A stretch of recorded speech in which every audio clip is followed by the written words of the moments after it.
Halo, perkenalkan nama saya Tineke Galuh Chandra Dewi dengan NIM 2121140008. Prodi Akuntansi, mata kuliah Kewarganegaraan. Di sini saya akan menginformasi sebuah isu dari hak asasi manusia karena tak kunjung selesai.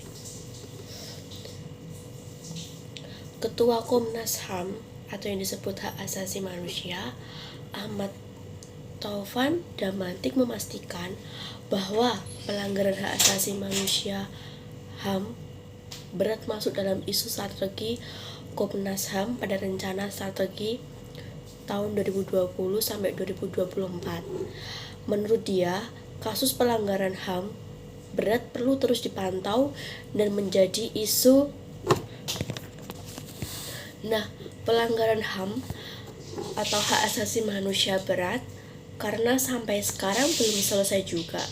Maka kita memasuki ke salah satu isu strategis, ucap Taufik dalam rapat dengan pendapat RDP Komisi 3 DPR dengan Komnas HAM pada Senin.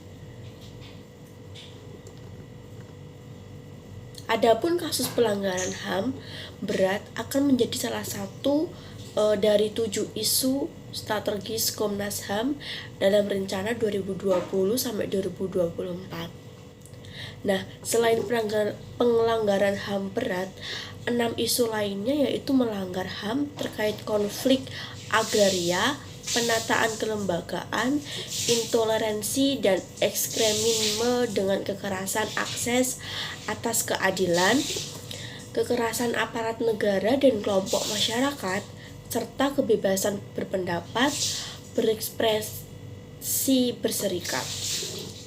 Terkait pelanggaran HAM berat, Komnas HAM akan fokus pada upaya pemenuhan hak-hak korban sebagai langkah penanganan atas pelanggaran. Upaya ini masuk dalam satu dari 3 prioritas nasional atau yang disebut PN Komnas HAM tahun 2022. Ada 3 PN. Yang pertama, Pusat Sumber Daya HAM Nasional, semacam pusat data yang bisa diakses semua pihak.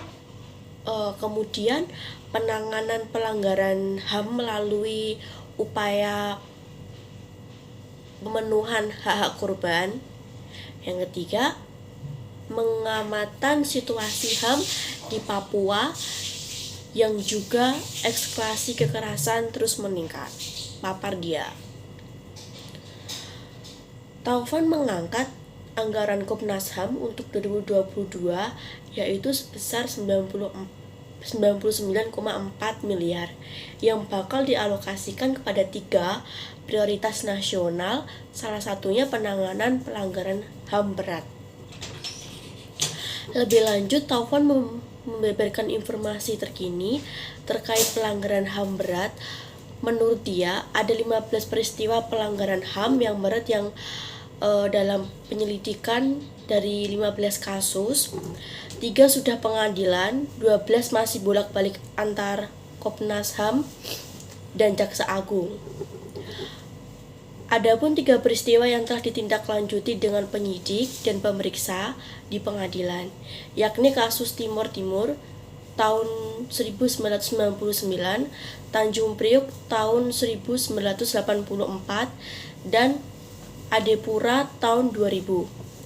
Namun, 12 berkas penyelidik peristiwa pelanggaran HAM berat yang masih berproses antara Komnas HAM dan Jaksa Agung tak dijabarkan detail.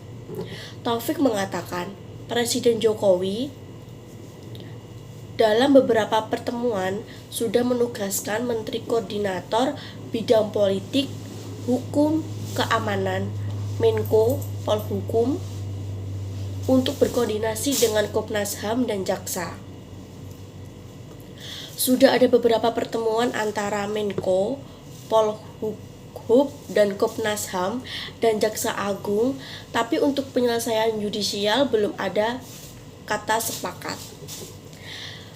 Sementara itu, penyelidik non-yudisial bakal diselesaikan lewat tim khusus yang digodok Komnas HAM, Kantor Staf Kepresidenan, Kementerian Hukum dan HAM, Komnas HAM yang sudah dikeluarkan untuk memenuhi hak korban dan keluarga korban untuk diacuan jika itu nanti dijalankan.